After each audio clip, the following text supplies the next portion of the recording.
Very excited to be joined now by longtime NBC studio sports host for the Oakland A's and San Jose Sharks, Brody Brazil. Welcome, Brody. Oh, and I appreciate it. I've watched a lot of your work, and as much as I don't want to be here for the situation of why I'm here, I'm happy to be talking with you like this. Yeah, likewise. The situation obviously is the Oakland A's are in their final days as the Oakland A's, and they've got their last game in Oakland coming up. Um, I mean, it's hard to even know where to start here, but just where are you at emotionally at this point with this team?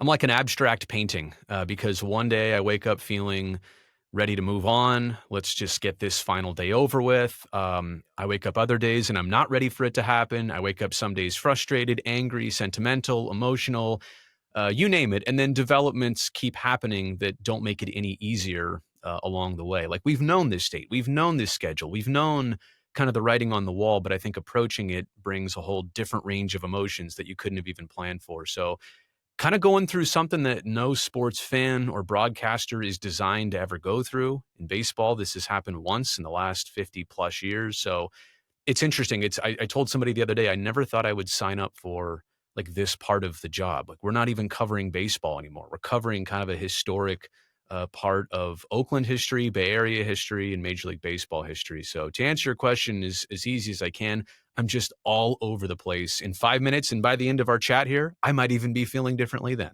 No, I mean, part of me will be relieved when it's over just because we've known the end is coming for a little while now.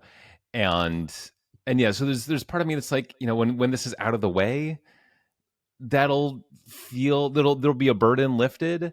At the same time, I can, like, even just talking about it now, I can feel myself like kind of getting upset about it again. Yeah. And there's just this feeling of like it didn't have to be this way. It's not like Oakland and baseball just could never work. Like obviously it works great like when it's allowed to work. And I mean, for you, do you, because over the years, sometimes I've been more on the like, Oakland could really like step up a little more, or like, like different forces, different factors, different negotiating partners that I've put some amount of blame on. It's kind of consolidated all on John Fisher for me, the A's owner. Where are you at in terms of the blame game? We can talk about 15, 16, 20 years of 5 different stadium sites and propositions, and we can talk about all that stuff. For me, the last thing that happened for the A's in Oakland and the push to Howard Terminal, and there was a mayoral change even through that process from Libby Schaaf to Shang Tao. Look, Oakland, I will be very upfront about this. Oakland was not the perfect, ideal turnkey partner to work with. That has to be established. It wasn't easy, but on the same note, a city municipality going through as much struggles as it is, it's not supposed to be easy. Like there is supposed to be, like nothing worthwhile in life is supposed to be easy, personally or collectively. So I think the point though is that if we're judging by the last thing that was on the table here and Howard Terminal and the approvals that happened from an environmental impact report and approval of the BCDC, which is the governing body of any kind of development on the San Francisco Bay, they all approved it. Everything was lined up and ready to go, and it was just left on the table, and nobody has really come forward with a resolution to exactly say why this was left sitting there and all the hard parts. If you told me, hey, you know what, the EIR came out and you just can't build a ballpark there, or all the lawsuits that were up against the project and the city and the team and trying to get this done, all those things were defeated. And so what was the part that couldn't get done? So again, we can go back in history. It's like a baseball game itself. We can talk about innings 1 through 8, but if this game was decided in the bottom of the ninth, I mean, honestly, that is the turning point. That's the deciding factor of the baseball game, the very end. So that's kind of how I feel. And until I ever get that question answered, it's hard to understand, wrap your brain around like why this couldn't happen and what Oakland did in procuring $600 million of state and federal funds for infrastructure. Like all these things were there and on the table.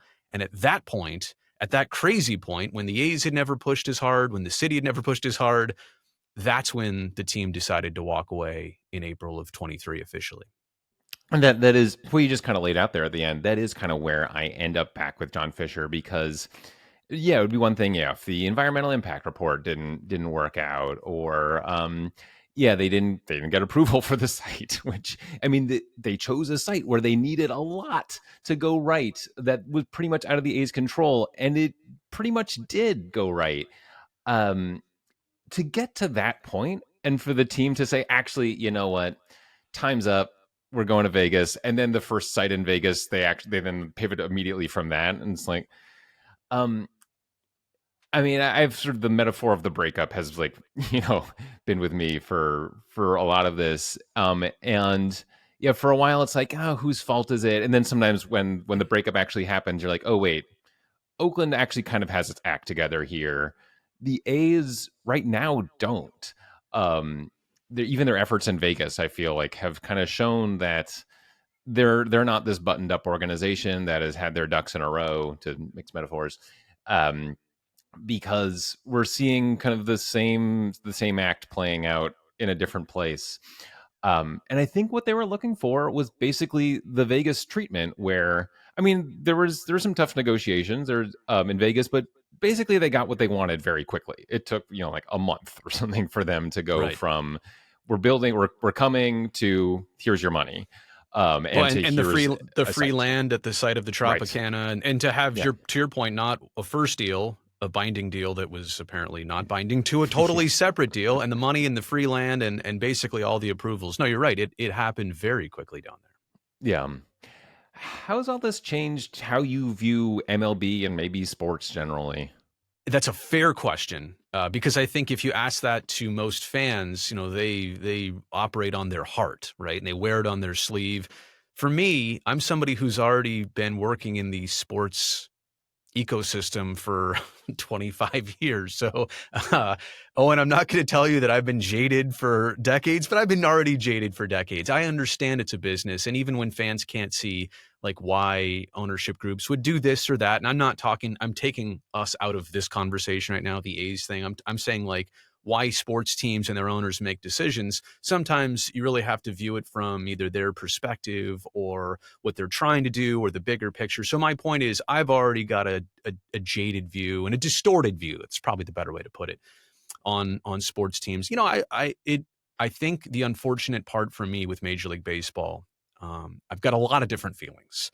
If I could simplify it into one thing, it was the fact that they unanimously approved the A's departing Oakland and going to Las Vegas. And at the time they did it. Now, since then, the A's have moved forward on some developments. We finally have a kind of final rendering, and apparently there were blueprints to some degree presented in the last 2 weeks at a conference at the Rio Hotel. My point is, but when baseball and its 30 owners got together November 16th of 2023, they approved this unanimously.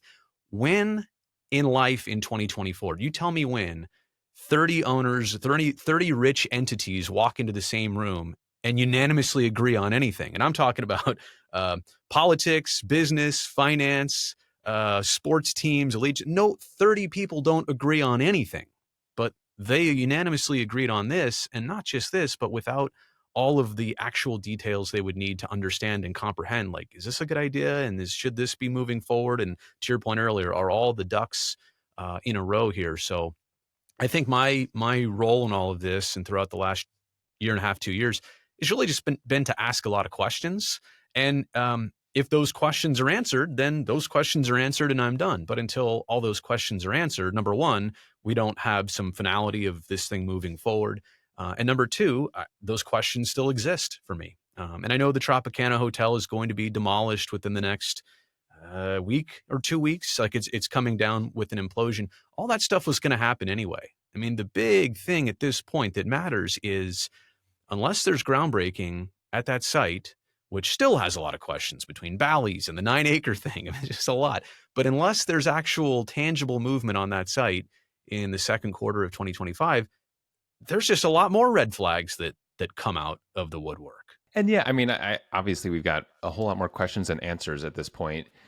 Is there do you have any kind of like take on what's actually going to happen? Like, 'cause, I mean, a lot of people think they're just going to get stuck in Sacramento, or at least like the Bally site is going to fall through, but then they lose their state Right. funding. Right. Do you think that they'll just kind of muddle through and eventually get their stadium where they say it's going to be? I think and there's a little bit of precedent in this with what the Arizona Coyotes just went through, spending what they thought was going to be 3 years at Mullet Arena on the campus of ASU, 4,500 seat arena. They had a perfectly usable building out in Glendale, and apparently Glendale wanted a long lease, and the Coyotes didn't, and so they got kicked out, evicted, whatever you want to call it. Couldn't agree on Glendale. So they do this temporary thing, and about a year into it, the NHL and its players are like, you know what, this seemed like a good idea. Two things: it's not a great idea, and the second thing is they were having complications on not one but two different sites, the Coyotes were, to try and get their new arena built.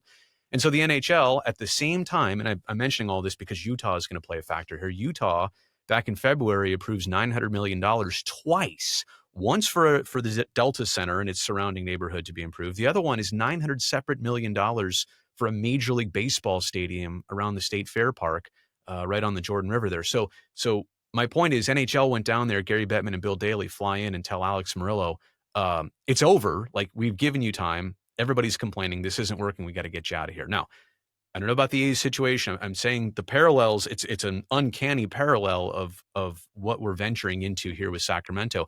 And maybe there are no hiccups. Maybe Las Vegas, the groundbreaking starts, and maybe Sacramento is just that temporary destination. I know a lot of people are pointing out the viability of Sacramento, both good and bad, saying good if they could build a stadium, but bad because of a lot of reasons that are complications to their next several seasons. But I'm going to throw the wrench here in kind of the engine and say that, what if Utah presents itself? Like, if there are any challenges and says, hey, Las Vegas is an issue, Sacramento is an issue, we don't think you're going back to Oakland.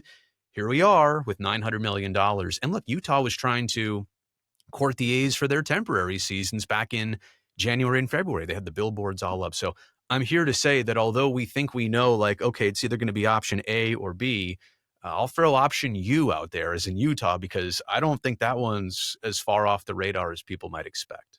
Yeah, I think that's right. Especially if like the hockey team, just has a great, first couple of seasons, and they're like, look, like we've got the funding, we've got, We've got your this stadium. could We've work got out. the Larry H. Miller Group, which was the former owners of the Jazz. They sold it to the Smith Entertainment Group. They've got apparently $3 billion to pump into this project.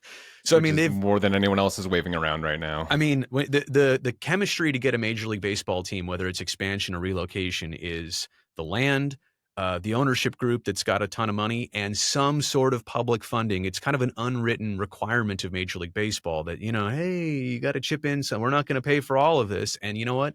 They've got all of that already checked off. So. Right. Yeah. Yeah. And I think the ownership group obviously is, of course it's a part of it, but um, that's why Utah got an NHL team. It's not like they had to go to Utah and nowhere else. It's Right. Ryan Smith was just kind of ready to go. And so, like Mm-hmm. I've already, had already established a relationship with the league. And do you remember when he said, he was after initially the expansion franchise, but it was like the expansion franchise, wink, wink, wink, nod, nod. And knowing that the Coyotes were in dire straits, again, it kind of feels like, and you know what? Here's a side note.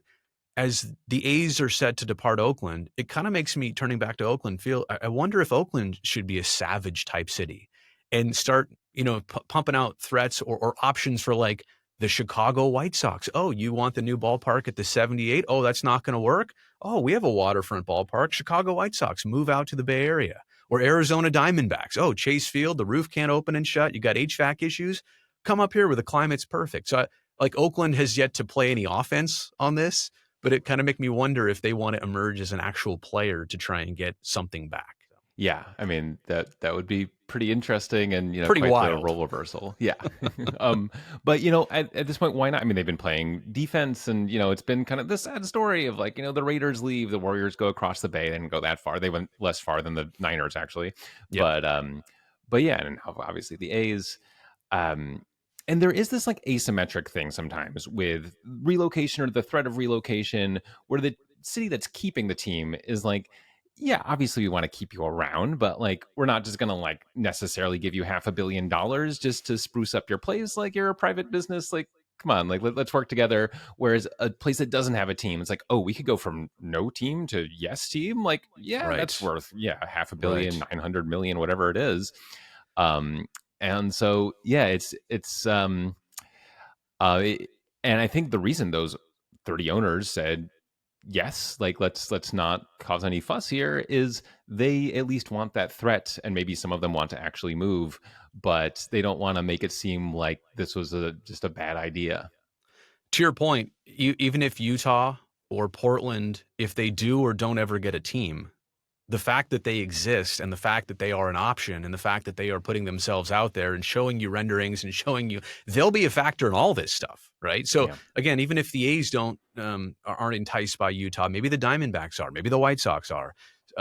Orlando kind of pitched itself within the last 12 Right. months to try the Orlando Dreamers to try and get the Tampa Bay Rays maybe to move. I mean, they said, "Oh, we'll do expansion," but that's 3 teams in Florida within like Yeah, a and you're couple not hundred really mile allowed to say radius. like we're poaching that team. You can, Yeah, you no, can just or like it's set like it up. we're here. Like, what are you really here for? Yeah. So no, to your point, anybody who puts themselves out there as a city with a group that wants baseball, they're at the very least they're going to impact the process and decision making.